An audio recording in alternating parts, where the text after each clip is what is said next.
At patuloy pa rin po ang paghahanap ng mga otoridad sa dalawang sospek sa pagpatay sa modelong si Julian Rodelas. Ang isa naman sa mga naarestong sospek na si Fernando Quiambao Jr. kinunan ng mugshot at fingerprints. May live report si Ian Cruz. Ian. Yes, Jiggy, eksakto isang linggo nga matapos matagpuang patay ang modelong si Julian Rodelas. Balak ng kaanak ng biktima na humingi ng police protection. Madaling araw kanina, Jiggy, may kahina-hinalang tao raw na dumalaw sa burol, pero mabilis din daw itong umalis kasama ang isa pang lalaki na sakay din ng motorsiklo. Samantala, patuloy daw ang paghahanap ng tracker teams ng QCPD sa mga suspect na sina Efren Talib at isang alias Aldos. Silang sinasabi ng isa pang suspect na si Jaymar Waraji na bumaril daw kay Rodelas.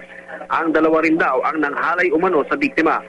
Sa ngayon daw ay hinihintay pa ng SIDO ang comprehensive report ng SOCO kung may indikasyon na hinalay si Rodelas. Kanina ay muling inilabas ng selda si Fernando Quiambao Jr. o JR para kunan ng mugshot at fingerprints.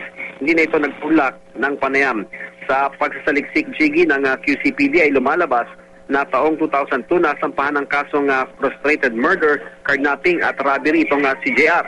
Pero 2007 na maghain ng affidavit of resistance ang complainant sa kaso, kaya naman na-dismiss din ng husgado ang nasabing asunto. Samantala ay iyak pa rin sa selda si Altea Altamirano, isa sa mga pangunahing suspect. Git niya, hindi niya talaga alam na may gagawing masama ang kanyang kaibigang o sa kanyang kaibigang si Rodelas ang grupo ng nobyong si JR.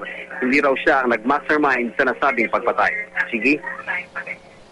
Maraming salamat, Ian Cruz.